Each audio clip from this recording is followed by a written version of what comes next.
Hello friends, तो इसमें मैं आपको बताऊंगा अभी एंसेंट इंडिया जो ये प्लेलिस्ट शुरू होने जा रहा है इसके बारे में मैं आपको बताऊंगा। तो अभी जो बाकी प्लेलिस्ट चल रहा है तो वो आप देख सकते हैं जाके चैनल पे। और इसमें मैं बता दूं कि ये एंसेंट इंडिया मतलब कि प्राचीन भारत का इतिहास शुरू हो रहा है और इसमें मैं आपको हर एक चीज़ें बताऊंगा और ये बिल्कुल कॉन्सेप्चुअल होगा। और मैं बता दूं कि ये प्लेलिस्ट जो शुरू हो रहा है इसमें ये आपको स्पेसिफिक होगा यूपीएससी और पीसीएस के लिए, लेकिन अदर एग्जाम वाले भी देख सकते हैं। इसमें जो ये क्लास मैं आपको पढ़ाऊंगा तो ये बिल्कुल कॉन्सेप्चुअल होगा, क्योंकि अगर आप यूपीएससी की तैयारी करते हैं तो आपको पता होगी कि यूपीएससी में जो चीज़ें पूछी जाती हैं तो वो कॉन्सेप्चुअल होती हैं। तो वही मैं इसमें बताऊंगा, हर एक चीज़ इसमें कॉन्सेप्चुअल होगी और क्या क्यों कैसे ये सब के बारे में हम जानने की कोशिश करेंगे। तो पहले मैं शुरू करूंगा ही इतिहास के महत्व से, फिर उसका सोर्स क्या है इतिहास का जानने का, फिर मैं आपको सिलेबस बताऊंगा और फर्दर हम प्राचीन इतिहास का सिलेबस देखेंगे और आधुनिक भारत और मध्यकालीन भारत और जो हमारा मॉडर्न इंडिया है उसका भी सिलेबस हम देख लेंगे। कि जो ये हिस्ट्री का प्लेलिस्ट चलेगा तो ये बिल्कुल अब सीधे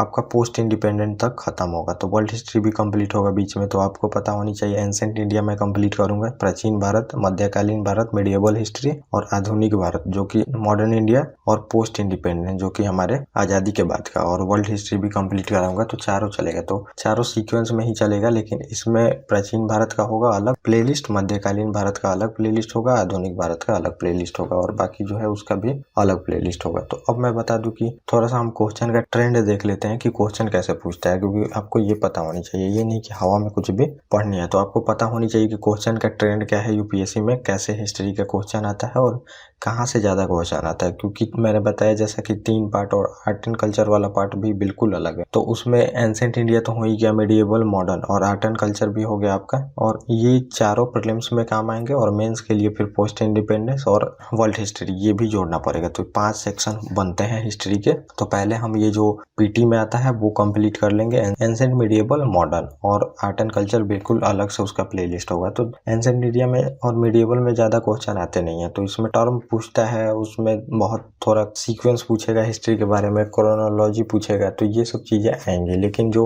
मेन क्वेश्चन आएगा एंसेंट इंडिया का तो वो आएगा आर्ट एंड कल्चर से। तो आर्ट एंड कल्चर वाले पे आपको ज़्यादा ध्यान देना पड़ेगा। लेकिन आर्ट एंड कल्चर अगर पढ़ना है आपको तो हिस्ट्री पता होनी चाहिए, तो हिस्ट्री पता होगी तभी आप आर्ट एंड कल्चर पढ़ सकते हैं। तो वो भी मैं आपको कंप्लीट कराऊंगा। इसी वजह से ये पहले प्लेलिस्ट चलेगा जो एंसेंट इंडिया का है, मेडिएवल और मॉडर्न में तो मतलब आर्ट एंड कल्चर से उतना क्वेश्चन नहीं आएगा। मेडिएवल में थोड़ा बहुत आर्ट एंड कल्चर से आएगा, लेकिन सबसे ज़्यादा आर्ट एंड कल्चर में जो क्वेश्चन आएगा वो एंसेंट इंडिया का आर्ट एंड कल्चर से क्वेश्चन आएगा। गुप्ता पीरियड के बारे में, सिंधु घाटी सभ्यता, इंडस वैली सिविलाइजेशन और भी आर्य के बारे में भी क्वेश्चन आता है और दक्षिण भारत के इतिहास से भी क्वेश्चन आएगा। तो ये ट्रेंड होगा, तो वो मैं ट्रेंड आपको बताते रहूंगा और क्वेश्चन भी कुछ कुछ दिखाते रहूंगा कि क्या कैसा किस तरह का क्वेश्चन पूछता है। तो पहले हम देख लेते हैं जो ये है। और बुक का बता दूं तो बुक की कोई जरूरत नहीं है, प्लेलिस्ट जो कंप्लीट होगा आपको पीपीटी मिल जाएगा। पीपीटी भी ज्यादा पेज का नहीं होगा, जो कि अदर क्लासेज का पीपीटी होता है, जैसे कि आप देखेंगे 2000-3000 पेज का, उतना बड़ा पीपीटी भी नहीं होगा। पीपीटी भी छोटा होगा और साथ में जल्दी भी कंप्लीट हो जाएगा आप लोगों का चीजें, और ज्यादा भी मैं कवर करूंगा, हर एक चीज कवर करूंगा। तो वो चीज मैं जब आपको प्लेलिस्ट के बारे में अभी थोड़ी देर में बताऊंगा कि क्या क्या चीजें कंप्लीट होगी सिलेबस के बारे में, तो उसमें पता चल जाएगी। तो अभी पहले हम क्वेश्चन का ट्रेंड देखेंगे, ऐसे ही किसी सब्जेक्ट के बारे में हमें नहीं पढ़ना है। तो जो भी मैं कराता हूँ उसका ट्रेंड बताता हूँ कि यूपीएससी में क्या ट्रेंड है क्वेश्चन का, वो ट्रेंड आपको पता होनी चाहिए। तो ट्रेंड हम देख लेते हैं कि क्या कैसा ट्रेंड है इसमें क्वेश्चन का। तो आप देख रहे हैं कि ये ट्रेंड है कि करंट अफेयर से आपको कितने क्वेश्चन आते हैं, हिस्ट्री से, ज्योग्राफी से, polity, economy, science and technology और एनवायरनमेंट। तो ये पीटी का है और पीटी के साथ मेंस कंप्लीट मैं करा ही दूंगा। तो जैसा मैंने बोला है कॉन्सेप्चुअल क्लास होगी, तो टोटल जो भी मेंस का चीजें हैं वो भी इम्प्लीमेंट रहेगा, तो आपको ज्यादा सोचनी नहीं है। तो अब ये देख लीजिए जो ये ट्रेंड है, तो 2021 में देख रहे हैं कि 27 क्वेश्चन पूछा है करंट अफेयर से, फिर हिस्ट्री से 20 क्वेश्चन आया है, ज्योग्राफी से 10 क्वेश्चन आया है, पॉलिटी से 14 क्वेश्चन आया है, इकोनॉमी से 10 क्वेश्चन आया है, और जो ये साइंस एंड टेक्नोलॉजी है इससे भी 8 क्वेश्चन आया है, और एनवायरनमेंट से भी 11 क्वेश्चन आया है। तो ये आप ट्रेंड देख रहे हैं। और फिर आप देखिए इसमें 2020 में 18 क्वेश्चन करंट अफेयर से, 20 क्वेश्चन आया है हिस्ट्री से, 10 क्वेश्चन ज्योग्राफी से और 17 क्वेश्चन आया है पॉलिटी से, 15 क्वेश्चन आया है इकोनॉमी से, साइंस एंड टेक्नोलॉजी से 10 क्वेश्चन आया है, और फिर आप देख रहे हैं कि एनवायरनमेंट से भी क्वेश्चन 10 आए हैं। तो ये 20 का ट्रेंड है क्वेश्चनों का। और फिर आप देख रहे हैं कि 2019 में क्वेश्चन 22 आए हैं करंट अफेयर से, 17 आए हैं हिस्ट्री से, और ज्योग्राफी से 14 क्वेश्चन आए हैं, 15 क्वेश्चन पॉलिटी से और 14 क्वेश्चन इकोनॉमी से, और साइंस एंड टेक्नोलॉजी से 7 क्वेश्चन और एनवायरनमेंट से 11 क्वेश्चन। तो ये ट्रेंड पूरा हमें जानने की जरूरत नहीं है, हमें हिस्ट्री देखना है क्योंकि हिस्ट्री शुरू होने जा रही है। तो 22 देख रहे हैं कि 2018 में, 2017 में 14 क्वेश्चन, 2016 में 15 क्वेश्चन और 2015 में 17 क्वेश्चन और 2014 में 20 क्वेश्चन और 2013 में 16 क्वेश्चन और 2012 में 19 क्वेश्चन, 2011 में 11 क्वेश्चन। तो ये आप ट्रेंड देख रहे हैं। एवरेज मान के चलिए कि आप 20 क्वेश्चन आते हैं हिस्ट्री से और 20 क्वेश्चन में फर्दर आप क्लासिफिकेशन कीजिएगा तो इसमें समझिए कि मॉडर्न इंडिया हिस्ट्री से पहले ज़्यादा क्वेश्चन पूछता था, लेकिन अब नंबर ऑफ क्वेश्चन कम हो गए हैं। 8 से 10 मान के चलिए मॉडर्न इंडिया से आते हैं, 3 से 4, 3 नंबर एवरेज मान के चलिए कि एंसेंट इंडिया से आते हैं और 2 और 3 नंबर मान के चलिए मेडिएवल से आते हैं और जो बाकी बचता है 5-6 क्वेश्चन आपको आर्ट एंड कल्चर से आएंगे। तो आर्ट एंड कल्चर और जो एंसेंट इंडिया है, प्राचीन भारत, वो ओवरलैप्स करेगा आपका। तो आर्ट एंड कल्चर और एंसेंट इंडिया मिलाइएगा तो करीब 8 क्वेश्चन यहाँ से आते हैं और मेडिएवल से समझिए 3-4 क्वेश्चन आते हैं। ऐसा ट्रेंड है बिल्कुल यूपीएससी के। तो आर्ट एंड कल्चर बहुत सारा इसमें आएगा। जो एंसेंट इंडिया अभी मैं आपको कंप्लीट कराऊंगा उसमें आएगा प्राचीन भारत में आर्ट एंड कल्चर वाला पार्ट, तो वो आपको ध्यान देना पड़ेगा। और कुछ आर्ट एंड कल्चर जो मैं आपको अलग से बताऊंगा उसमें आएगा, तो ये ओवरलैप्स करेगा। लेकिन आपको हर एक चीज़ पता होनी चाहिए। अगर सिलेबस में दे रखा है तो वो आपको कंप्लीट करना है। इससे नहीं कि ज़्यादा क्वेश्चन जहाँ से आ रहे हैं वहीं से पढ़ना है। सिलेबस में है तो आपको कंप्लीट करना है। क्वेश्चन का ट्रेंड भी चेंज होता है, कभी कभी 8-9 क्वेश्चन भी आ जाते हैं बस एंसेंट इंडिया से, कभी कभी 8-9 क्वेश्चन मिडिएवल से ही पूरा पूछ देता है, कभी कभी मॉडर्न हिस्ट्री से ही समझिए 12-13-15 क्वेश्चन ऐसे आ जाते हैं। तो वो आपको समझिए कि कंप्लीट हर एक सिलेबस होना चाहिए, हर एक सब्जेक्ट कंप्लीट होना चाहिए ताकि कहीं क्वेश्चन कहीं से भी आए आपको पता होनी चाहिए। और फर्दर हम ये भी देखेंगे कि हिस्ट्री में भी सब डिवीजन है, उसमें कहाँ से ज़्यादा क्वेश्चन आते हैं। तो Buddhism, Jainism, Indus valley civilisation और फिर आर्य के बारे में, तो यहाँ से ज़्यादा क्वेश्चन आते हैं गुप्ता पीरियड से मिला के। तो एंसेंट इंडिया में जो मेन टॉपिक है उसमें मैं ज़्यादा जोर दूंगा, लेकिन आपको हिस्ट्री पता होनी चाहिए, उसके लिए सभी चीज़ बताना जरूरी है। तो सभी चीज़ होंगी, लेकिन जो जहाँ से ज़्यादा क्वेश्चन आते हैं तो वहाँ पे हम ज़्यादा जोर देंगे चीज़ों को समझने में और कैसा क्वेश्चन आता है किसी टॉपिक से वो भी समझने में, ताकि आप लोग कहीं के भी क्वेश्चन छूटे ना इसमें। तो ये बिल्कुल ट्रेंड चलेगा। और बुक का बात करूँ तो बुक आपको कोई भी देखने की ज़रूरत नहीं है। ये जो नोट्स है तो ये पूरा मतलब 3-4 बुक को 5 जो भी बुक होती है इंपॉर्टेंट वो मिला के मैं बनाया हूँ। तो बुक की कोई ज़रूरत नहीं है, बुक के बिना आप आराम से ले सकते हैं। ये नोट्स आपको ले लेना है और नोट्स से आपका पूरी चीज़ें कंप्लीट हो जाएंगी। तो ये आपने ट्रेंड देख लिया। अब हम चलते हैं अपने थोड़ा इतिहास के बारे में हम जानते हैं, क्योंकि इतिहास ही अब हम लोग शुरू कर रहे हैं तो इतिहास के बारे में आप पता होनी चाहिए। आखिर में ये सब्जेक्ट पढ़ रहे हैं तो इसका इंपॉर्टेंस क्या है ये आपको पता होनी चाहिए। तो अभी हम थोड़ा सा इंपॉर्टेंस देख लेंगे और अभी थोड़ा इंपॉर्टेंस के साथ ये भी देख लेंगे कि इतिहास पे लिमिटेशन क्या है, क्योंकि आपको पता होनी चाहिए कि जो लिखी गई है चीज़ें तो उतना साल पुरानी चीज़ें होती हैं। तो उस टाइम कोई गया नहीं था तो अब हर एक चीज़ें जो है वो ऑथेंटिक नहीं होंगी। तो आपको ये भी पता होनी चाहिए कि आखिर में इतिहास पे लिमिटेशन क्या है, कि आलोचना क्यों की जाती है, जो लेखक होते हैं उनके बारे में भी मैं आपको बताऊंगा। और अभी हम थोड़ा सोर्स भी देखेंगे कि हमें इतिहास जानने की जो सोर्स है वो कहाँ से पता चलती है, तो वो भी मैं आपको इसी में बता दूंगा। और फिर हम इसी में सिलेबस देख लेंगे अपना इतिहास का जो सिलेबस है,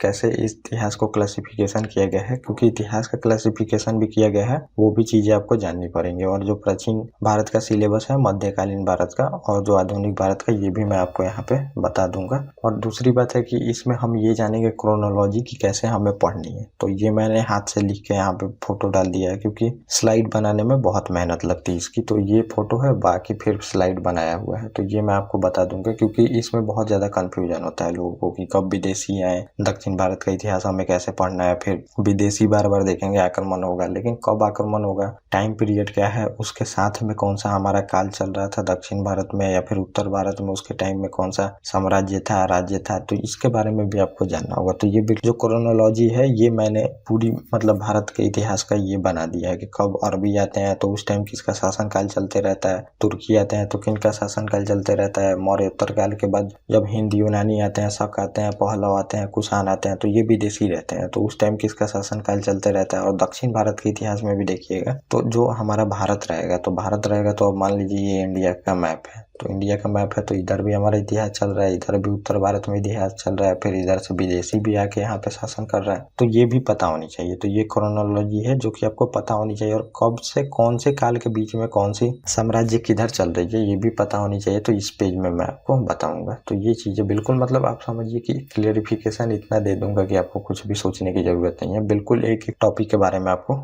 क्लियरिटी मिलेगी। पहले हम देख लेते हैं इतिहास का महत्व क्या है। इतिहास का महत्व जानना होगा। इतिहास आप मान लीजिए पढ़ रहे हैं तो क्या फायदा है इसका, क्योंकि आप जो साइंस पढ़ते हैं या फिर टेक्निकल चीज़ों को पढ़ते हैं तो उससे तो तुरंत नौकरी हो जाती है, लेकिन इतिहास पढ़ने से क्या फ़ायदा है ये भी आपको जानना जरूरी होगा, क्योंकि इतिहास को लोग उतना महत्व नहीं देते हैं पढ़ने में। तो यही मैं आपको बताऊंगा कि आखिर में इतिहास का महत्व क्या है आपके लिए ज़िंदगी में। क्या ये नौकरी निकालने के लिए आपको इम्पोर्टेंट है कि और भी चीज़ों में आपकी फ़ायदा कर सकती है चीज़ें, तो ये आप इतिहास के महत्व को यहाँ पे जानेंगे। तो पहला है इसमें कि गलती को फिर से ना दोहराया जाए। तो पहला पॉइंट इसमें यही बनता है कि इतिहास का इम्पोर्टेंस यही है कि जो गलती आपने पास्ट में कर दिया है उसको फिर से आप ना दोहराएं। तो आप अपने लाइफ से हमेशा सीख ले सकते हैं कि कभी भी इतिहास में कोई गलती किए हैं तो उसको फिर से ना दोहराएं। और इतिहास इसीलिए पढ़ा जाता है कि कोई भी चीज़ हम फिर से ना दोहराएं। जैसे कि आप देखेंगे कि इंडिया पे हमेशा से आक्रमण होते रहेगा। जब मैं आपको बताऊंगा तो उसमें बताऊंगा पहले ईरानी आक्रमण होगा, फिर यूनानी आक्रमण होगा, फिर आएंगे हिंद यूनानी, शक, पहलव, कुषाण, फिर आप देखेंगे कि अरबी आएंगे, फिर उसके बाद तुर्की आएंगे, फिर अंग्रेज आएंगे। तो हमेशा से आक्रमण होते रहे। तो इसका कारण क्या है, तो कारण आपको इतिहास में पता चलेगा। जब आप पढ़िएगा इतिहास तो आपको पता चलेगा कि कभी हमने अपना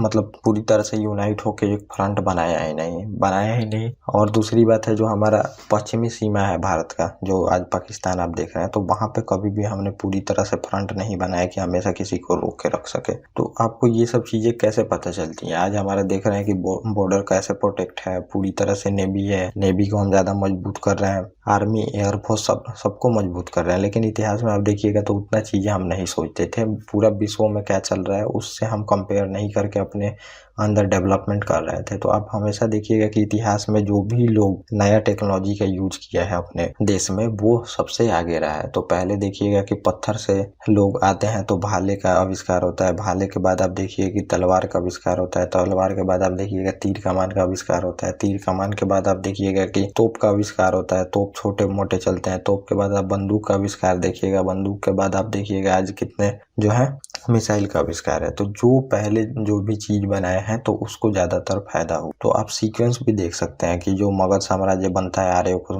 मान लीजिए पूरी तरह से आर्यों को साम्राज्य जितना भी जन रहते हैं उनको वो जनपद बनते हैं, जनपद के बाद महाजनपद बनते हैं, और महाजनपद है उसके बाद मगध साम्राज्य का विस्तार होता है उस पर, और मगध साम्राज्य के बाद मौर्य आते हैं। तो लोहा की खोज हो गई, लोहा की खोज हुई तो फिर उन्होंने हथियार बनाया, तलवार बनाया, तलवार से फिर जितने भी जनपद थे उनको हरा के एक में मिला लिया। तो मतलब समझिए उन पे शासन एस्टेब्लिश किया। और फिर वहीं पे आप देखेंगे कि जब विदेशी आक्रमण होने लगेगा तो विदेशी आक्रमण होगा तो वो देखिएगा उत्तम किस्म के घोड़े तो एक लाते हैं, आ रहे तो घोड़ा की वजह से ही जीतते हैं। तो वो अपने मतलब सैनिक में जो चीजें इंपॉर्टेंट चीजें लाते हैं तो वो ज्यादा डिफीट कर पाते हैं यहाँ के राजा को। तो वो उत्तम किस्म के घोड़े लाते हैं तो जीतते हैं। और फिर यहाँ पे तलवार का जब उत्तर वैदिक काल में लोहा मिलता है तो वो अच्छा किस्म का तलवार बनने लगता है। तो फिर मौर्य साम्राज्य बनता है वहाँ पे। फिर हमारे अंदर तो इतिहास चलते रहता है। उसके बाद मौर्य के बाद मौर्योत्तर काल आएगा, लेकिन उसके बाद फिर विदेशी भी आते हैं। और उसके बाद मतलब अच्छा खासा डोमिनेशन आप देखिएगा जब मिलता है हमें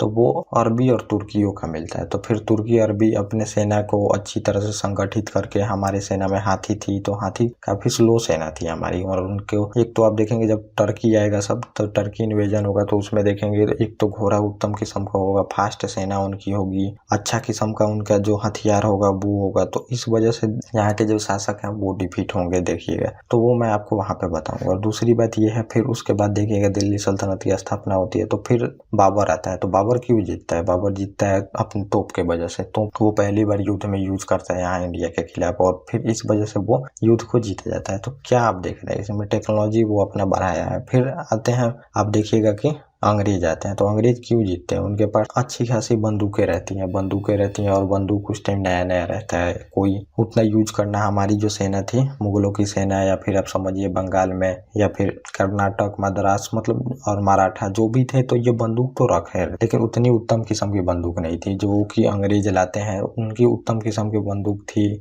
अच्छी बैटल टैक्टिक्स वो जानते थे। तो इस वजह से क्या किया कि वो हराते हैं यहाँ पे। तो आप देखते आ रहे हैं कि जैसे जो तलवार लाया, फिर उसके बाद तीर कमान आया, फिर उसके बाद आप देख रहे हैं कि कैसे अच्छे घोड़ों का उपयोग हुआ। घोड़ों के उपयोग को करके फिर बाबर जो आता है वो तोप लेके आता है तो दिल्ली सल्तनत वहां पे हारता है। फिर देख रहे हैं अंग्रेज जो है वो अच्छे बंदूक लेके आते हैं। और उसके बाद आप देखिएगा कि फिर वर्ल्ड वार होता है। तो वर्ल्ड वार में आप देखिएगा कि वहां पे समझिए मिसाइल का उपयोग किया जाता है। तो मिसाइल बनता है उसके बाद तो फिर अमेरिका जो है मिसाइल के वजह से ही अब मानिए कि जापान पे जो परमाणु बम गिराता है तो वो डोमिनेट करता है। तो समझिए कि मतलब जो भी अपने टेक्नोलॉजी में चीज़ें अच्छी करते जाएगा वो विश्व पे राज करेगा, या फिर विश्व पे राज भी नहीं करेगा तो समझिए कि वो किसी से हारने वाला नहीं है। तो हमेशा हमें ये चीज़ें कैसे पता चलेंगी, इतिहास से पता चलेंगी कि जो भी वर्ल्ड में चीज़ें चल रही हैं तो हमें उसके अनुसार चलना है, और टेक्नोलॉजी जो भी आ रही है उसको फिर उसका बराबरी करना है। आज आप देखिएगा कि इंडिया हमेशा मतलब सबसे कंपेयर करते रहता है। अगर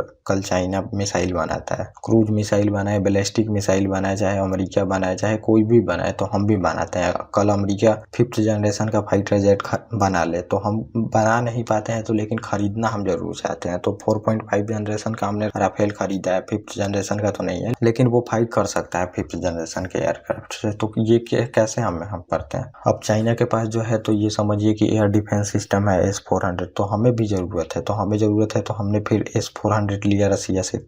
तो ये हम क्या कर रहे हैं, हम कंपेयर कर रहे हैं। और ये सब चीज़ें हमें कहाँ से पता चली कि अगर आप विश्व से कंपेयर करके नहीं चले तो आप फिर पिछड़ जाइएगा, और फिर वहाँ पे अगर युद्ध हुआ तो सेना हार जाएगी। उसमें कोई बड़ी बात नहीं है, सेना हार जाती है जब अच्छे इक्विपमेंट वगैरह नहीं मिल पाते हैं। सेना बहादुर है लेकिन उनको ज़रूरत भी तो है चीज़ों की, ये आपको पता होनी चाहिए। तो उसमें ये दिक्कत हो सकती है। तो इस वजह से हमें ये सब चीज़ें पास्ट से ही पता चलती है, तो फ्यूचर में हम इसको इम्प्लीमेंट करते हैं। तो ये एक इम्पॉर्टेंट होता है इतिहास पढ़ने का। और दूसरी बात ये है कि मनुष्य को परिपक्व और बुद्धिमान बनाता है। तो अब ये मत समझिए कि आप जो साइंस वाली चीज़ है वही पढ़ के बुद्धिमान बन सकते हैं। तो इतिहास में इतने कॉन्सेप्ट है, इतने चीज़ें हैं जो कि कॉन्सेप्चुअल है। अगर पढ़ने का आप चाहें तो इतना मजा आएगा कि मैं नहीं बता सकता। लेकिन आपको बिल्कुल कॉन्सेप्चुअल चीज़ें पढ़ना, बातों को समझनी है। कोई भी चीज़ें आती हैं तो ऐसे नहीं आती, जब उसका ज़रूरत होता है कुछ, उसी ज़रूरत को आपको जानना है, फिर पता चलेगा। जैसे ब्रिटिश इंडिया एक्ट पास करता है, तो ब्रिटिश इंडिया बहुत सारा एक्ट पास किया है। आप देखेंगे कि 1773 का रेगुलेटिंग एक्ट है, फिर 1813, 1833, 1858, 1893, 1909, 1919, 1935, तो बहुत एक्ट पास हुए हैं। तो एक्ट क्यों पास हुए हैं, एक्ट के बारे में आपको पता होनी चाहिए कि वो बिल्कुल जो प्रॉब्लम आता था उसी को सॉल्व करने के लिए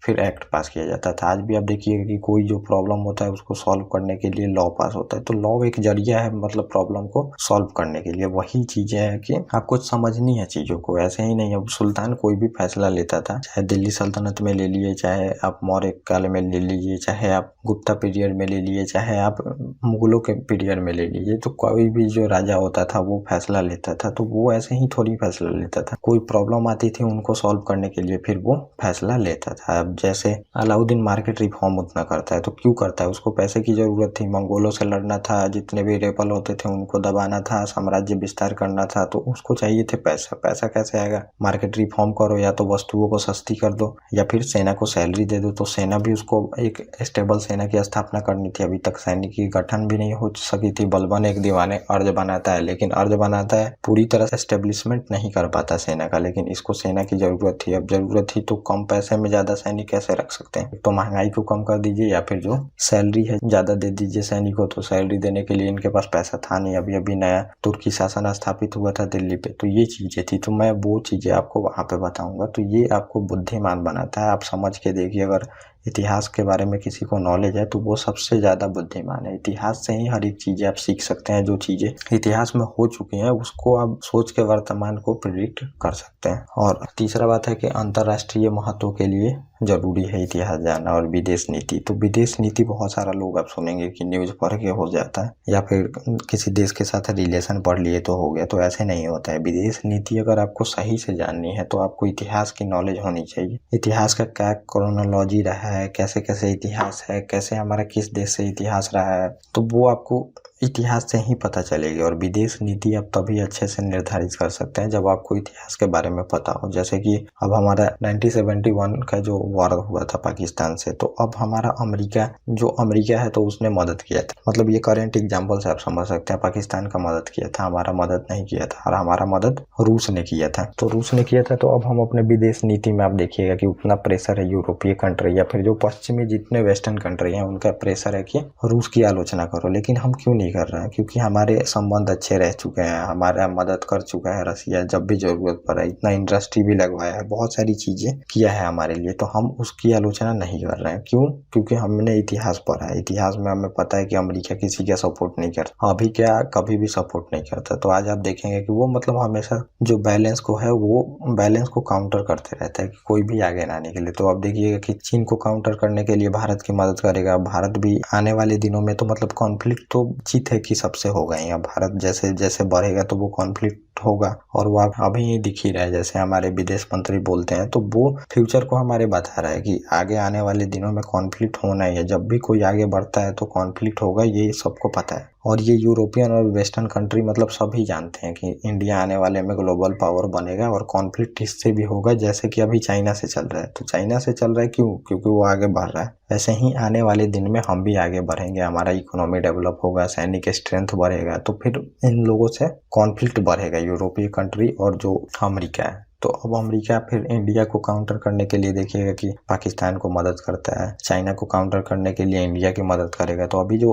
F-60 विमान है तो उसमें $450 मिलियन का देख रहे हैं कि वो ग्रांट दे रहा है, उसमें नया इक्विपमेंट लगाएगा। तो अब वो किसके लिए लगाएगा? भारत को काउंटर करने के लिए। ये किसी से छिपा नहीं है कि वो भारत को काउंटर करने के लिए लगा रहा है। अब वो जो विमान है तो पाकिस्तान कभी भी यूज नहीं करेगा आतंकवादी पे, हमेशा इंडिया पे ही यूज हुआ है, वो सबको पता है और पूरी दुनिया जानती। तो ये जानते हुए भी कर रहा है चीजें। क्यों कर रहा है? क्योंकि इंडिया को काउंटर करना, और हम उसका मदद नहीं कर रहे हैं। क्यों नहीं कर रहे हैं? क्योंकि हमें पता है कि इतिहास में अमेरिका मदद नहीं किया है हमारी। तो अब आपको इतिहास से ही पता चल रहा है ये सब चीजें। और विदेश नीति में ये भी समझ लीजिए, ये तो बात है। अब बौद्ध धर्म है, जैन धर्म है, हमारे यहाँ से निकला है। बौद्ध धर्म, जैन धर्म, तो बौद्ध धर्म तो विश्व में ज्यादा फेमस है, लेकिन हमारे यहाँ अब समाप्त हो चुका है। लेकिन जैन धर्म हमारे यहाँ है। और जितने भी आप देखेंगे कि दक्षिण पूर्वी जितने एशियाई कंट्री हैं, थाईलैंड, मलेशिया, सिंगापुर, जापान, चीन, तो इन सब में बौद्ध धर्म का बहुत ज्यादा प्रचलन है। तो बौद्ध धर्म का प्रचलन है, तो अब हमारा बौद्ध धर्म से इन लोगों से अच्छा खासा रिलेशन बन पाता है। तो ये इतिहास की वजह से ही बन पाता है, क्योंकि हमें पता है कि बौद्ध धर्म जो जैन धर्म है भारत से डेवलप हुआ है। और भारत आप देखिएगा कि इतिहास में कभी भी किसी पे पहले आक्रामकता नहीं करता है, हम हमेशा से शांत रहते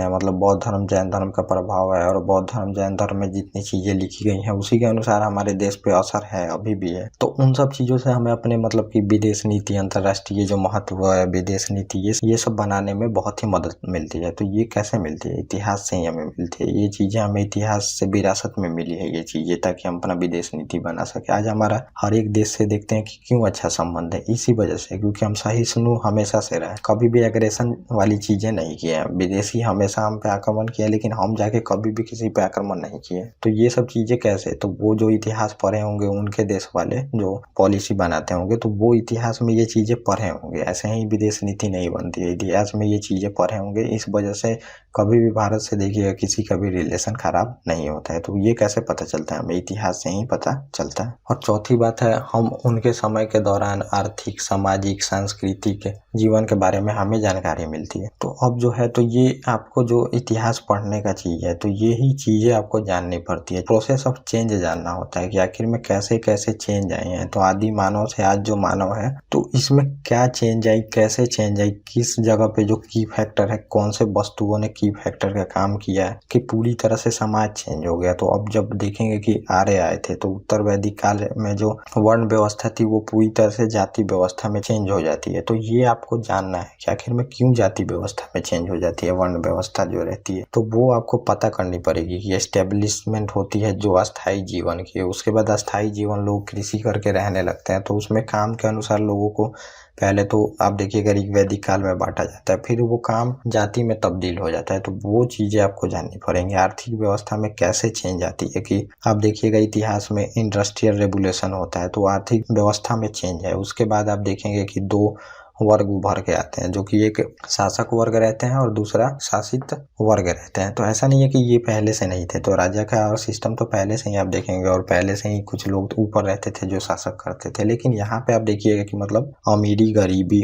ऊंच नीच, असमानता, इनइक्वालिटी का कॉन्सेप्ट आता है यहाँ से। तो ये कैसे देखिएगा, जब इंडस्ट्रियल रिवोल्यूशन होगा 16वीं सदी में, आप देखेंगे इंग्लैंड में होगा, और इंग्लैंड में होगा तो फिर वहाँ से आप देखेंगे कि जो लेबर क्लास है, लेबर क्लास का वहाँ से बदतर जिंदगी हो जाता है। शहरों में उनको फुटपाथ पे जो देखेंगे, तो ये सब प्रचलन अभी जो आप इंडिया में देखेंगे तो वो उस टाइम वहाँ से आई है चीजें। यहाँ भी इंडस्ट्रियल रेवोल्यूशन हो रही है। अब इंडिया में ऐसा नहीं है कि नहीं हो रही है, हो रही। और जो लेबर क्लास है तो उनको रहना पड़ता है हमेशा मतलब बेकार एरिया में। आप समझिए, उनको अच्छा सीवेज की व्यवस्था नहीं मिलेगी, अच्छा पानी की व्यवस्था नहीं मिलेगी, अच्छा चीज़ों की व्यवस्था नहीं मिलेगी, ये सब चीज़ें चलती हैं। तो आर्थिक जीवन में ये सब बदलाव आता है। तो क्यों बदलाव आता है ये आपको जानना पड़ेगा। सामाजिक व्यवस्था में आखिर में वर्ण व्यवस्था जाति में कैसे तब्दील हुई, और जाति से आप देखेंगे ब्राह्मण, क्षत्रिय, वैश्य और शूद्र शुरू में आते हैं, और उसके बाद देखेंगे आज आप हजारों जातियाँ हैं देश में। तो ये कैसे फिर चेंज होते आया कि इतने जातियां में तब्दील हो, तो ये जातियां फर्दर सब कैटेगरी में जातियां बनते गई। तो ये चेंज ऑफ प्रोसेस आपको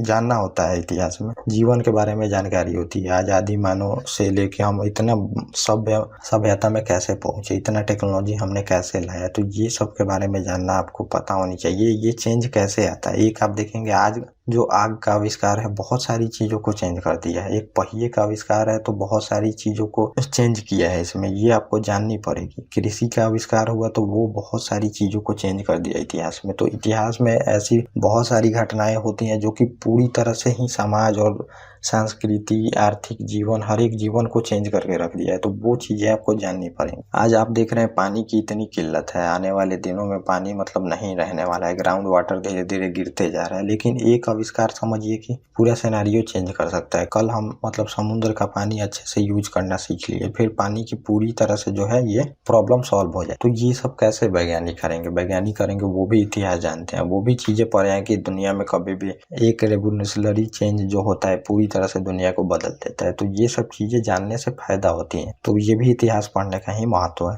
और पांचवा है कि बिना इतिहास का अध्ययन किए बिना वर्तमान की समझ आपको नहीं हो सकती। तो ये भी जानना पड़ेगा कि बिना इतिहास को जाने आपको वर्तमान की समझ कभी नहीं हो सकती, वर्तमान में क्या होने वाली। तो जैसा ब्रिटिश हमारे पे आके राज करते हैं, तो ब्रिटिश के बारे में अगर आप पढ़िएगा सही से तब आपको पता चलेगा कि हमें फिर कैसे प्रोटेक्शन में रहना है। जैसे कि ब्रिटिश ईस्ट इंडिया एक कंपनी आई थी, कंपनी आके आप देखें कि फिर बाद में 250-300 साल तक राज कर लेती है। और हमारी जितनी भी इकोनॉमी वाली चीजें देखेंगे, जितना हमारा व्यापार रहता है, जितनी हमारी कंपनी उस टाइम रहती है, वो पूरी तरह से समाप्त हो जाती है। जो हमारे हैंडीक्राफ्ट वाले रहते हैं, जो हाथ से काम करते हैं, वो समाप्त हो जाते हैं। तो इतना वो लिबरल ट्रेड पॉलिसी अपनाए थे, तो टैरिफ बिल्कुल समाप्त कर देते हैं वो। और टैरिफ समाप्त करते हैं तो समझिए इतना ब्रिटेन का वहाँ पे तो इंडस्ट्रियल रेगुलेशन हो गया रहता है, तो इतना सारी वस्तुएं यहाँ पे आ जाती है कि हमारा जो कंपनी है वो क्या प्रोडक्ट करे, मतलब क्या प्रोडक्शन करे, उसकी वस्तु इतनी सस्ती हो जाती थी कि फिर हमारी जो वस्तुएं थी हमारी इंडिया की, वो कम्पीट नहीं कर पाती थी। कम्पीट नहीं तो धीरे धीरे आप देखेंगे सारी कंपनियां बंद हो गई। इतना लिबरल पॉलिसी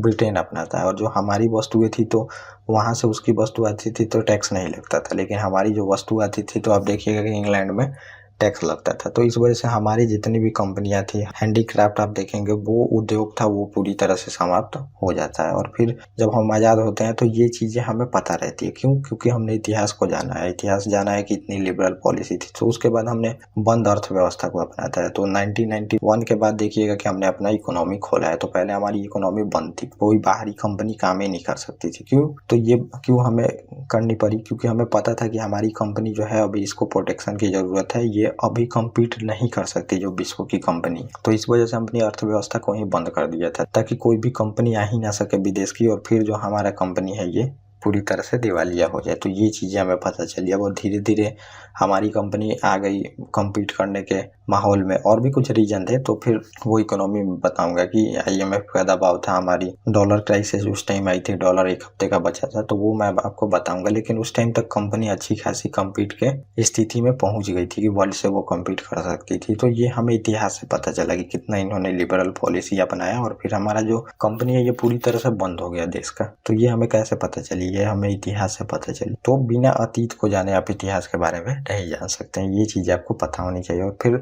छठा पॉइंट है कि महान हस्तियों के शिक्षण से मानवीय मूल्यों के पाठ से प्रेरित होते हैं। मतलब जो महान हस्तियां होते हैं उनसे हमें सीख मिलती है। जैसे आप देखिएगा कि इतिहास में नेल्सन मंडेला हो गए, महात्मा गांधी जी हो गए, राजा राम मोहन राय हो गए, चाणक्य हो गए, और भी जो बहुत सारे ऑथर हैं विश्व इतिहास में, आप देखिएगा रूसो, अरस्तु, तो इन्होंने बहुत सारे चीजें दिया है इतिहास में। और हमारे जो इतिहास में सुभाष चंद्र बोस, बहुत लोग हैं हमारे जो प्रेरित कर किए हैं और जो आज भी लोगों के लिए आइडियल का काम करते हैं। एपीजे अब्दुल कलाम सर जी हैं, तो बहुत सारे लोग हैं। तो इसमें उनसे हम क्या होते हैं, महान हस्तियों को इतिहास में आप पढ़ते हैं, इतिहास में पढ़ते हैं, उनसे प्रेरित होकर आज जो चीजें करते हैं, महात्मा बुद्ध के बारे में आप पढ़ते हैं, उनका व्यक्तित्व जानते हैं, महावीर स्वामी के बारे में जानते हैं, तो ये लोग महान हस्तियां थे। अब राजा राम मोहन राय जी थे, तो इतना सारी चीजें समाज के लिए किए। फिर गांधी जी हैं, तो गांधी जी ने पूरा देश को जोड़ा उसमें। और बहुत सारे लोग आप ये भी देखेंगे गांधी जी को कहते मिल जाएंगे कि लाठी लेके फिर आजादी नहीं मिलती। तो वो चीजें जब मैं आपको मॉडर्न इंडिया हिस्ट्री में बताऊंगा तो वो चीजें थी। तो गांधी जी को पता था, गांधी जी को पता था कि अब जो अंग्रेज हैं तो उनसे मतलब कि आप सामने की लड़ाई में इंडिया नहीं जीत सकता था। आप समझिए कि मराठा साम्राज्य समाप्त कर दिए, जो ब्रिटिश थे, बंगाल को समाप्त कर दिया, मुगलों को समाप्त कर दिया, मैसूर को समाप्त कर दिया। और फिर जब महात्मा गांधी का एज आया उस टाइम तो किसी के पास अब मतलब हथियार भी रखने की आज़ादी नहीं थी। मतलब उस टाइम तो कोई ऐसा था ही नहीं जो कि लड़ सके, जनता को ही लड़ना था। और जनता को लड़ना था तो जनता सीधे नहीं लड़ सकती। अब वो एक साथ समझिए कि ऐसा था कि वो घेर के मार देते थे पूरे लोगों को। तो ये चीजें गांधी जी को पता थी कि अगर हम सीधे लड़ाई करते हैं इनसे तो वो चीजें उसको दबाने में ब्रिटिश को ज्यादा टाइम नहीं लगेगा अगर लड़ाई होगी तो। लेकिन मास मूवमेंट अगर शांति से हम करते हैं तो ठीक रहेगा। और मास मूवमेंट कैसे होगा, मतलब एक साथ बहुत लोग कैसे आएंगे, तो उसके लिए देश का जुड़ना जरूरी था कि अगर उत्तर में आग फैले तो समझिए कि दक्षिण तक वो आग की चिंगारी सुलग जाए, पूरब में हो आग तो पश्चिम तक चला जाए। तो उसके लिए क्या जरूरी था, देश का पूरा जुड़ना जरूरी था। अभी देश जुड़ा ही कहा था हमारा, तो वो जोड़ने का गांधी जी ने शुरू में काम किया। तब जाके आप देखेंगे बड़े बड़े मास मूवमेंट होते हैं, उतना सारा मतलब कि लोग आते हैं। एक असहयोग आंदोलन शुरू होता है उत्तर में तो पूरा दक्षिण तक फैल जाता है। तो ये क्या किया, तो गांधी जी ने मास मूवमेंट करने का सोचा था कि अब उसको झुकाना है तो आप बंदूक के दम पे नहीं झुका सकते थे ब्रिटिश को। ब्रिटिश समझिए कि मराठा को हरा चुके थे, मुगलों को हरा चुके थे, और यहाँ नहीं अमेरिका तक, अफ्रीका, पूरा ऑस्ट्रेलिया, सभी जगह कॉलोनी था उनका। तो ये समझिए आम लोगों को लड़ने के लिए नहीं था, उनसे आम लोग नहीं लड़ पाते। इस वजह से शांति वाला मूवमेंट उन्होंने अपनाया गांधी जी ने। क्यों? क्योंकि उनको इतिहास में पढ़े होंगे, उनको इतिहास के बारे में पता होंगे कि ऐसा मास मूवमेंट जहाँ भी हुआ है तो दबा देते थे। ब्रिटिश को दबाने में वो चीजें ज्यादा टाइम नहीं लगती थी और दबा देते थे, और बहुत बेदर्दी से दबाते थे और बहुत बेरहमी से लोगों को मारते थे। तो इस वजह से गांधी जी ने शुरू में आप देखेंगे नॉन वायलेंट मूवमेंट रखा हमेशा, कि वायलेंट नहीं करनी है। अभी वायलेंट का जब आएगा टाइम तो किया जाएगा। जब ब्रिटिश सरकार देखते हैं कि अब बिल्कुल बैकफुट पे रहती है, तब गांधी जी ने क्रिप्स मिशन में बोला था कि करो या मरो का नारा दिया था। उसमें आप देखेंगे कि इसमें वायलेंट का बात वो कह रहे हैं लेकिन क्लियरली नहीं कह रहे हैं। तो वो चीज़ मैं आपको मॉडर्न इंडिया हिस्ट्री में पढ़ाऊंगा ये सब चीज़ें। तो गांधी जी को पता था, तो वो कैसे पता था, इतिहास पढ़े थे तब पता था उनको। तो ये ऐसे बहुत लोग बात करते हैं, तो वो आपको बातों में नहीं आनी है, बातों को समझनी है। यूपीएससी में हर एक ईयर देखिए गांधी जी से 1-2 क्वेश्चन आता है। तो ऐसा नहीं है कि मतलब यूपीएससी ऐसे ही पूछता है। और पूरे दुनिया में गांधी जी की पूजा होती है, आपके देश में ही नहीं बहुत सारे लोग गांधी जी को मानते हैं। और ज़्यादा हमें पॉलिटिकल चीज़ों में तो नहीं पढ़नी है, लेकिन आपको बातें हर एक पता होनी चाहिए। तो वो जब मैं आपको गांधी जी के बारे में बताऊंगा तो इनिशियल फेज में क्या क्या चीज़ें उन्होंने देखा और क्या क्या सुधार की कोशिश की, वो सब हम जानेंगे उसमें। वहाँ पे आपको पता चलेंगी ये सब चीज़ें। बिल्कुल कॉन्सेप्चुअल बताऊंगा, फैक्ट भी दूंगा, ताकि फैक्ट से ही जो आपका बातें होती हैं उसको सिद्ध किया जाता है। तो ऐसे ही होती है। अब जैसे मैं बोल दूं कि इंडिया पे बहुत ज़्यादा कर्ज है, तो कितना है, आपको कितना है ये तो बताना पड़ेगा, और फिर कंपेयर भी करना पड़ेगा आखिर में वर्ल्ड की जो इकोनॉमी है इंडिया के कंपेयर में उस पर कितना कर्ज है, उससे हमारा कर्ज कितना है। तो फैक्ट आपको देनी पड़ती है। फैक्ट जो बातें लोग बोलते हैं उसको सिद्ध करने के लिए फैक्ट की बहुत ज़्यादा ज़रूरत होती है। तो वो भी मैं आपको बताऊंगा, ऐसे नहीं मैं हर एक चीज़ों को सिद्ध भी करूंगा आपको, तो वहाँ पे ये चीज़ें पता चलेंगी। और दूसरा है कि जैसे एपीजे अब्दुल कलाम है, तो वो भी महान हस्ती हैं और बहुत से स्टूडेंट उनको अपना आइडियल मानते हैं। तो क्यों मानते हैं? क्योंकि उन्होंने संघर्ष किया है अपने लाइफ में। पेपर बेचते थे, बेच के फिर पढ़ने जाते थे, पढ़ के फिर उतना अचीवमेंट पाया उन्होंने। तो नॉर्मल लाइफ शुरू करके वो उतने मुकाम पे पहुंचे थे। तो अब उनसे क्या मिलती है? हमें प्रेरणा मिलती है, उनके मानवीय मूल्य को फॉलो किया जाता है, हमेशा इंटीग्रिटी को अपने बनाए रखना। तो ये सब सीख हमें मिलती है महान हस्तियों से। तो ये भी इतिहास से ही हमें पता चलता है, क्योंकि इतिहास में हमने महान हस्तियों के बारे में पढ़ा है, तो हमें ये फायदा होती है। और सातवां है कि देश के सभ्यताओं और लोगों और संस्कृतियों के बारे में हमें सीखने को मिलता है। तो अब देश के सभ्यता के बारे में कैसे पता चलती है? इतिहास से ही पता चलती है। जो मौर्य साम्राज्य था, अशोक महान थे शासक,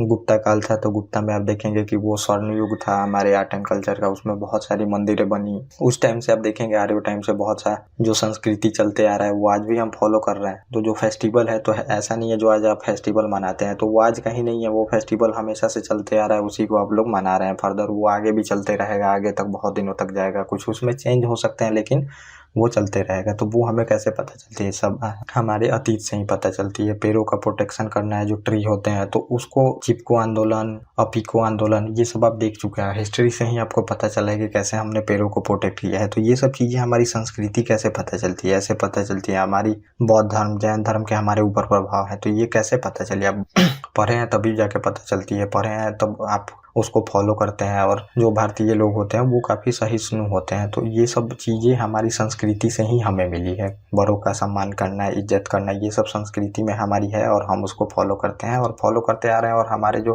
फर्दर फ्यूचर के जो उत्तराधिकारी हैं वो भी फॉलो करते हैं इसको, और फिर आगे ये संस्कृति चलते जाती है। तो जो संस्कृति पहले थी वही चलते आ रही है, बस थोड़ा बहुत चेंज हुआ है। तो ये सब चीज़ें भी हमें इतिहास से ही पता चलती है और इतिहास से ही मिलती है। और आठवां है कि देश के अतीत के प्रति प्रेम, भावनात्मक लगाव होता है। अब देश का अतीत जो अच्छा होता है तो उससे हमें भावनात्मक लगाव होता है। जैसे आप देखेंगे इटली का भी काफ़ी अच्छा अतीत रहा है। उनका जो रोमन साम्राज्य देखेंगे तो बना था वहाँ से, इटली से, और बहुत ज़्यादा मतलब प्रभाव में बहुत दिनों तक रहा था। वो अपने इतिहास पे काफ़ी गर्व करते हैं। ब्रिटेन भी देखिएगा तो उन्होंने इतना कॉलोनी बनाया था, पूरे वर्ल्ड पे राज किया, तो वो भी अपने अतीत पे काफ़ी गर्व करते हैं। आपको लग रहा है कि उन्होंने शोषण किया, लेकिन वो अपने जब इतिहास में उनके पढ़ाया जाता है तो आप देखिएगा कि उनके इतिहास पे उनको बहुत ज़्यादा गर्व है। वैसे ही हमारे इतिहास पे भी जो एंसेंट इंडिया में मौर्य साम्राज्य था, गुप्ता पीरियड था, इन सब को लेके आज भी गर्व है। अशोक स्तंभ चिन्ह देखते हैं तो वो सब हम वहीं से लिए हैं। इन सब पे हमें गर्व है, तो हमने लिया है और इसको हम उपयोग करते हैं। मुगल काल में आप ताजमहल को देख सकते हैं जो कि पूरे विश्व में फेमस है। तो ये सब हमारे अतीत से ही मिला है हमें, तो इसको हम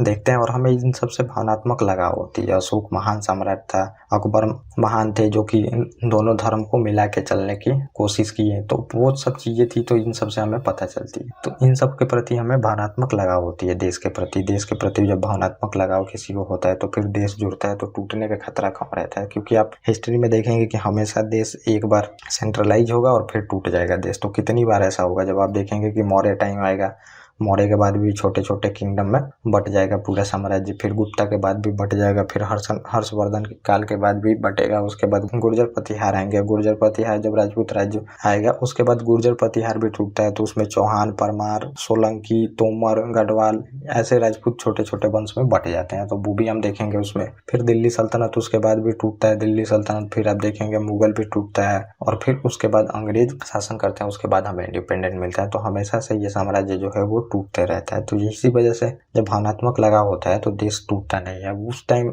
भावनात्मक लगाव किसी में था नहीं, तो वो देश नाम का फीलिंग आया ही नहीं था। तो ये चीजें हो गई जो इंपॉर्टेंस मैंने आपको बता दी है इतिहास के बारे में। तो अब हम देखेंगे कि आखिर में अब जो इतिहास है तो अभी से तो हमें पढ़ना नहीं है, 20 लाख साल पहले से आप पढ़िएगा, जब आदि मानव आ गए थे तब से। तो अब इतिहास को पता करने का सोर्स क्या होता है ये आपको बताना है, क्योंकि इतिहासकार जो है वो तो उस टाइम में गए नहीं होंगे देखने के लिए। तो वही हमें देखना है कि इतिहास हमें कैसे पता चलती है। तो वही स्रोत क्या है इसको ये मैं बताऊंगा इतिहास जानने का। क्योंकि अब समझिए जैसे कि कोई इंसान है तो वो तो 1000 साल पहले भी नहीं जा सकता, 1000 साल पहले का भी इतिहास उसे पता नहीं चल सकता। तो इतिहास जानने का भी बहुत सारा स्रोत है, वही मैं बताऊंगा। तो अब इतिहास कैसे जान सकते हैं? एक तो आपको पहले की लिखी हुई उस टाइम की बुक मिल जाए तो बुक आप पढ़ के पता चल जाएगा कि ये चीज़ें थी, इससे आपको पता चल जाएगा। और दूसरा होता है कि कुछ वस्तु मिलता है तो जैसे मान लीजिए कि कोई मूर्ति मिल जाए, कोई मंदिर मिल जाए, तो उसको भी फिर इतिहासकार देख के उसमें अपने अनुसार प्रिडिक्शन करते हैं कि अब मंदिर है तो उसको इसमें पूजा की जाती होगी, और टाइम पीरियड का भी पता लगाया जाता है। और फिर विदेशी यात्रियों से भी मिल सकता है, क्योंकि विदेशी यात्री भी बहुत से आए हैं एंसेंट इंडिया में, चाहे हमेशा से विदेशी यात्री आते रहे हैं, तो उन्होंने भी इतिहास को लिखा है। तो अब उनके भी बुक से हमें पता चलती है इतिहास के बारे में। तो ये 3 सोर्स होते हैं, एक तो साहित्य सोर्स होते हैं, और एक होता है विदेशियों का ब्यौरा, और तीसरा होता है पुरातात्विक सहायक, मतलब जो वस्तुएं मिलती है खुदाई में। जैसे कि हड़प्पा सभ्यता में जब खुदाई होती है तो ईंट मिलती है, उसमें आप देखिएगा कि जल वेदिका मिलेगी, बहुत सारी चीज़ मिलेगी। तो वो मैं आपको बताऊंगा वहाँ पे। तो ये चीज़ें मिलती हैं तो उससे इतिहासकार पता करते हैं। तो वही चीज़ें अब पता करने का सोर्स हमें देखना है कि इतिहास को आखिर में कैसे पता किया जाए। और थोड़ा सा मैं आपको टाइम के बारे में बता दूँ कि आखिर में इतिहास का टाइम का कैसे करते हैं, कि ये 2000 साल पहले की चीज़ है, और ये 1000 साल पहले की चीज़ है, और ये 5000 साल पहले की चीज़ है। तो वो ऐसे पता चलती है। जब खुदाई होती है तो ये मान लीजिए कि खुदाई शुरू होना हो गई, तो अब जो ऊपर मिलेगा उसको न्यू माना जाता है, वो नया टाइम की वस्तुएं होती है। इस तरह से एज का पता लगाया जाता है। और फिर जो इसके नीचे होगा वो उससे पुराना होगा, फिर उससे जो नीचे होगा वो पुराना होगा, उससे नीचे होगा वो पुराना होगा, उससे नीचे होगा वो पुराना होगा, उससे नीचे होगा वो पुराना होगा। तो ऐसे सीक्वेंस में चलता है।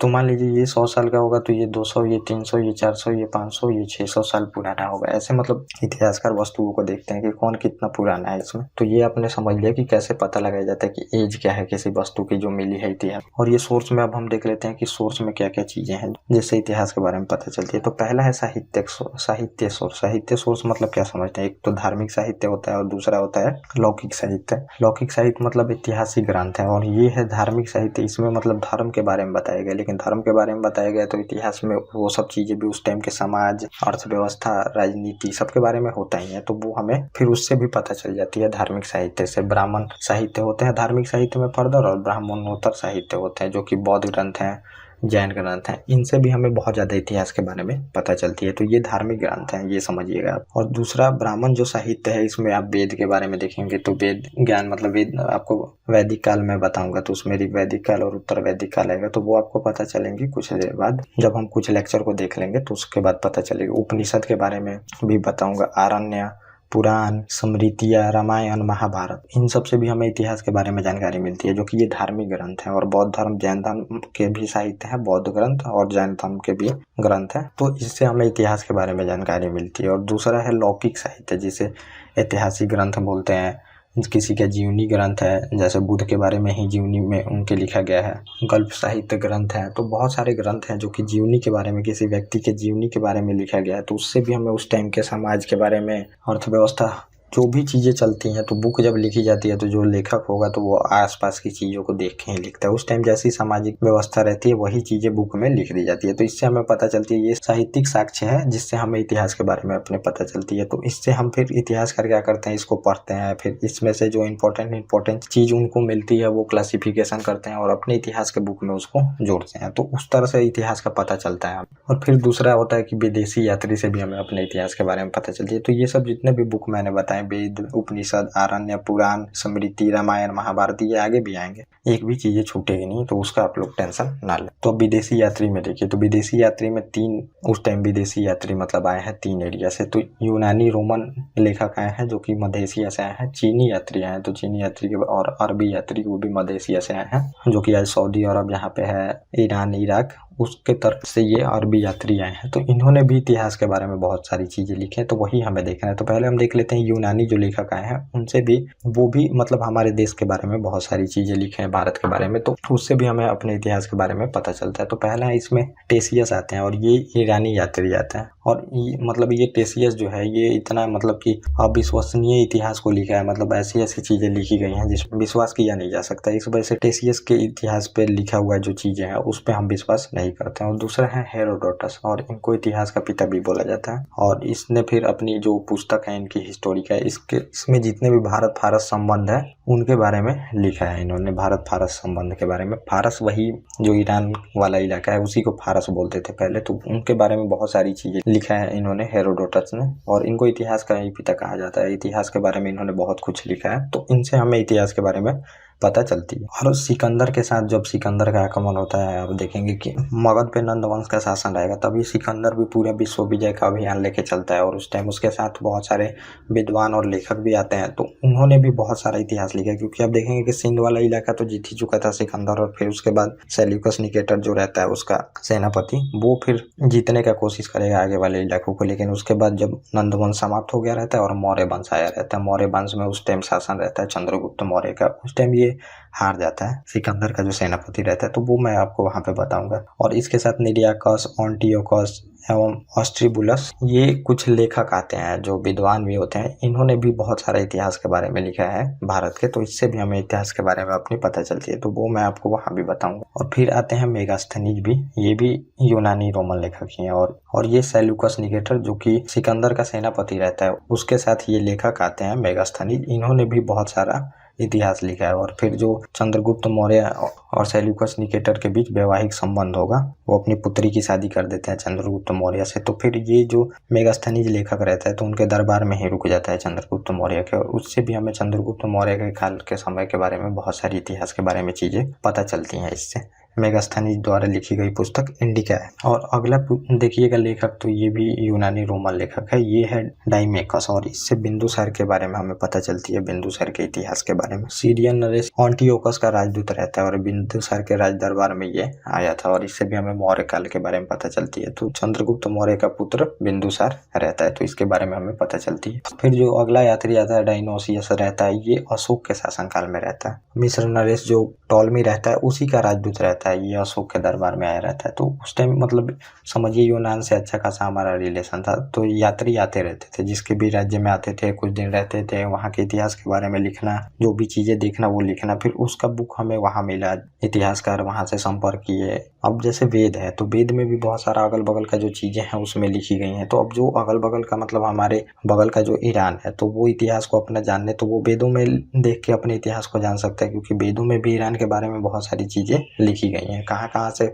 व्यापार होता था, ये भी चीजें वेदों में लिखी गई। और फिर अगला जो यात्री रहता है ये टॉलमी रहता है, और इसने दूसरी शताब्दी में भारत का भूगोल नामक पुस्तक लिखा था इसने, तो इससे भी हमें इतिहास के बारे में जानकारी मिलती है। और अगला जो यूनानी यात्री, रोमन यूनानी यात्री देखेंगे तो ये प्लिनी रहता है, और इसने नेचुरल हिस्ट्री नामक पुस्तक लिखी है। इससे जो है कि भारतीय पशुओं, पेड़ पौधों, खनिजों, इन सब के बारे में विवरण मिलता है हमें। तो ये अपने यूनानी रोमन लेखक देख लिया, तो इनसे क्वेश्चन बहुत ज्यादा आते हैं, तो ये आपको ध्यान में रखना पड़ेगा। अब हम चीनी यात्री के बारे में देख लेते हैं। तो पहला है फायान आता है, यनसांग आता है, हैनसांग आता है, सुंगयुंग आता है और इत्सिंग आता है। तो ये 4 यात्री बहुत ही इंपॉर्टेंट है, और आप देखेंगे कि हर एक एग्जाम में इससे क्वेश्चन आते हैं, तो ये आपको याद होने चाहिए।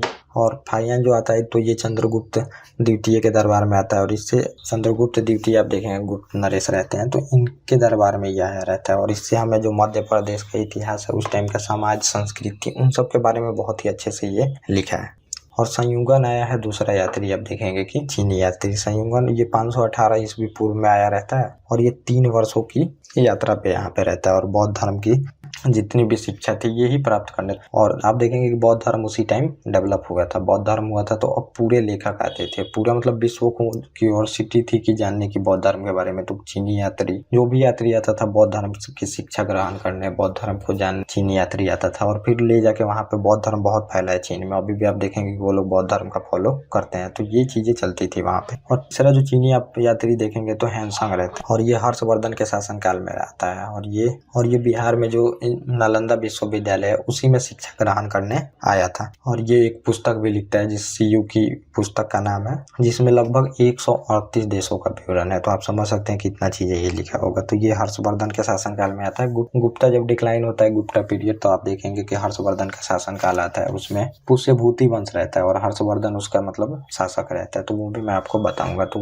उनके शासनकाल में आता है, बहुत सारी चीजें इसने लिखा है सीयू की पुस्तक में, तो उससे भी हमारे इतिहास के बारे में हमें पता चलती है। और फिर आते हैं अरबी लेखक। तो अरबी लेखक के बारे में भी आपको जाननी चाहिए। अरबी लेखक में आप देखेंगे सुलेमान आता है, इससे भी हमें इतिहास के बारे में बहुत सारी चीजें पता चलती है सुलेमान से। दूसरा आता है इसमें अल मसूदी। अल मसूदी ने बहुत सारी चीजों को लिखा है, तो इससे भी हमें इतिहास के बारे में पता चलती है। और जो तीसरा लेखक है तो ये अल बरूनी है। अल बरूनी बहुत ही इंपॉर्टेंट लेखक है, और इसने तहकीके हिंद लिखा है, और तारीखे हिंद भी इसने पुस्तक लिखी है, भारत की खोज। इससे हमें इतिहास के बारे में अपने पता चलती है, उस टाइम धर्म कैसा था, त्योहार कैसा मनाया जाता था, विज्ञान के बारे में, रीति रिवाज कैसी थी उस टाइम, जो हमारा लॉ था तो वो लॉ सिस्टम कैसा था, जो कि कानून, उस टाइम कानून कैसा फॉलो किया जाता, सामाजिक, आर्थिक, हर एक चीज़ों के बारे में इसने लिखा है। अल मसूदी ने 2 बुक लिखा है इसमें, इससे भी हमें अपने इतिहास के बारे में बहुत सारी चीज़ें पता चलती है। और फिर जो अगला लेखक है चौथा, इब्न बतूता आता है, और इसने चीज़ें अपने रहीला पुस्तक में लिखी है, और ये मोहम्मद बिन तुगलक के शासनकाल में रहता है, ये आता है समझिए। और इसने बहुत सारी चीज़ों को लिखी है। फिर रहीला इसकी जो पुस्तक है उससे भी हमें इतिहास के बारे में पता चलती है, संस्कृति के बारे में। और मोहम्मद बिन जो तुगलक रहता है, तो तुगलक वंश का जो शासक रहता है, आप दूसरा देखिएगा, गयासुद्दीन तुगलक के बाद मोहम्मद बिन तुगलक आएगा, उसके बाद फिरोज शाह तुगलक आएगा। तो मोहम्मद बिन तुगलक के बारे में, और फिर मोहम्मद बिन तुगलक जो रहता है इसको अपना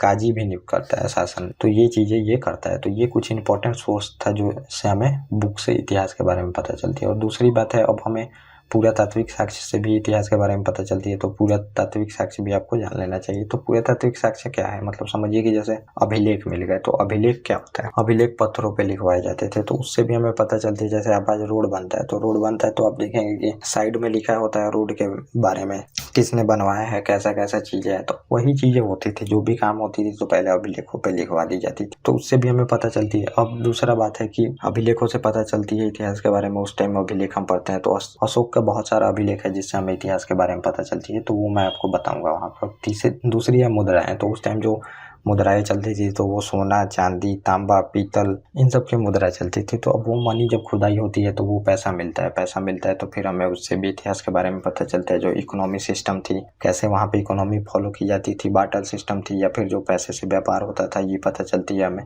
और मुद्रा पे आप ये भी देखेंगे कि उस टाइम जो भी देवी देवता थे उनका भी चित्र मिलता है, जो शासक होते थे वो भी मिलता है। तो समुद्रगुप्त आप देखेंगे, जो गुप्त शासक थे, उनको सिक्कों पे बीना बजाते हुए दिखाया गया, और इससे इतिहासकार क्या बोलते हैं कि उनको बीना बजाने के बहुत शौकीन थे। तो ये पता चलती है हमें इतिहास से। ये चीजें मतलब अभिलेख से हमें पता चलती है। जो पुरातात्विक जो खुदाई होती है उससे पता चलती है। और पुरातात्विक खुदाई में आप देखेंगे स्मारक भवन मिल जाए, जैसे आप सिंधु घाटी सभ्यता की खुदाई आज भी चल रही है, पहले भी हुई है, तो उससे हमें उसके इतिहास के बारे में पता चला है। वहाँ पे बहुत सारा घर मिला है, अग्निकुंड मिला है, स्नानागार मिला है, बहुत सारे स्मारक मिले हैं, नालियाँ मिली है, रोड मिले हैं। तो इन सब से हमें भवन जो है उनके बारे में पता चलती है कि ये शहरी नगर था, दुर्ग था। मतलब दुर्ग मतलब आप समझिए कि ये चारों तरफ से घेरा है और यहाँ पे घर है चारों लाइन से, तो ये दुर्ग बोलते हैं इसको, मतलब घेरा हुआ है, घेरा भी गया था। ये सब बाउंड्री के बारे में हमें पता चलती है। तो ये स्मारक भवन कैसे मिलते हैं, पुरातात्विक साक्ष्य है, ये सब खुदाई होती है तो मिलती है। और अगला है मूर्तियाँ मिल जाए या फिर जो चित्रकला है, तो आप देखेंगे भीमबेटका गुफा जो है उसमें हमें आदि मानव तक के चित्र मिले हैं। तो अब जो चित्र बनाते थे, तो चित्र उतना तो खास वो नहीं बना पाया, जैसे कि आप देखेंगे ऐसे उनका चित्र बनाया गया है, ऐसे जो आदमी है ऐसे चित्र बनाया गया, तो उतना खास वो चित्रकारी नहीं, लेकिन हमें पता चलती है। ऐसे तीर का मान लेके कोई मार रहा है,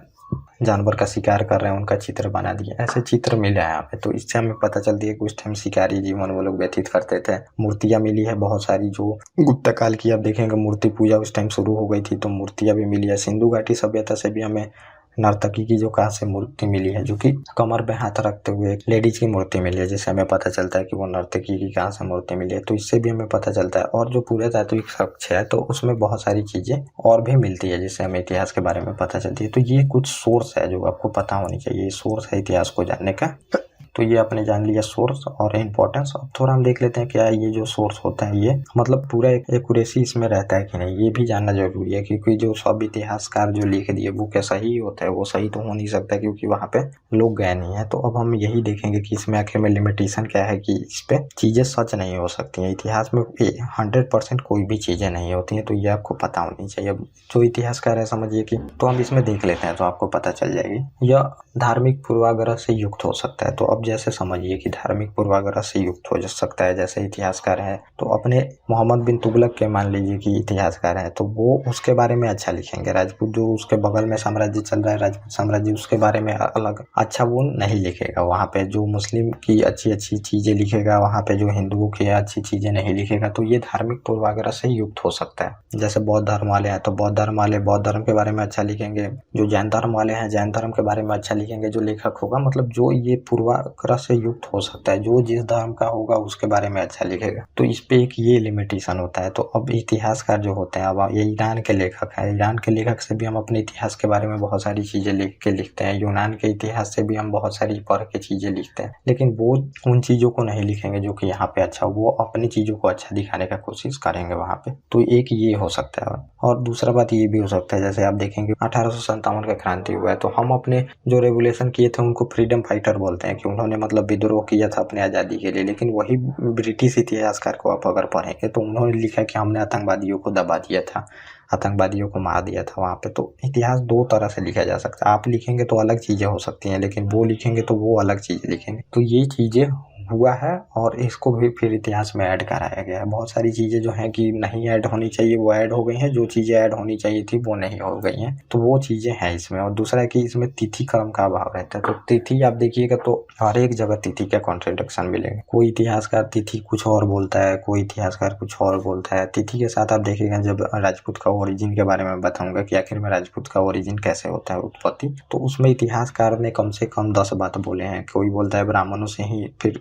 ब्राह्मण ही बाद में जाके राजपूत हो जाते हैं, फिर बोला जाएगा उसमें क्षत्रिय ही जाके फिर राजपूत हो जाते हैं, उनको राजपूत बोला जाने लगता है। और बहुत सारे ये बोलेंगे कि जो हून आए थे जनजाति वही फिर बाद में राजपूत हो जाते हैं। और फिर उसमें ये भी बोला जाएगा जो गुर्जर हैं जनजाति रहती है वही बाद में राजपूत जाति बनती है और बाद में ये होता है। और फिर अग्निकुंड का भी सिद्धांत है जिसमें कि ऋषि ने यज्ञ कराए थे और फिर अग्निकुंड से राजपूतों की उत्पत्ति होती है असुरों को मारने के लिए। तो ये मैं वहाँ पे ओरिजिन ऑफ राजपूत के बारे में जब बताऊंगा तो ये चीजें वहाँ पे आपको पता चलेंगी। तो ये भी कॉन्ट्राडिक्शन है इतिहास में। बहुत सारे इतिहास कुछ अलग चीजें बोलते हैं, कुछ इतिहासकार कुछ अलग चीजें बोलते हैं। और तिथि डेट का तो अभाव है ही, समझिए डेट आप समझिए मिडिएवल हिस्ट्री के बाद का ही सही से डेट पता है, लेकिन मिडिएवल हिस्ट्री के बाद एंसेंट और जो पूरा पाषाण काल, नव पाषाण काल, ताम्र पाषाण काल, ये सब जो युग है इसमें डेट का बहुत अभाव है। डेट तो मतलब एग्जैक्ट डेट नहीं बता सकते, लेकिन इतिहासकारों ने डेट लिख दिया है तो ये भी लिमिटेशन। और चौथा है इसमें कि बढ़ा चढ़ा के भी लिखा गया है, तो बहुत सारी चीजों को बढ़ा चढ़ा के लिखा गया है कि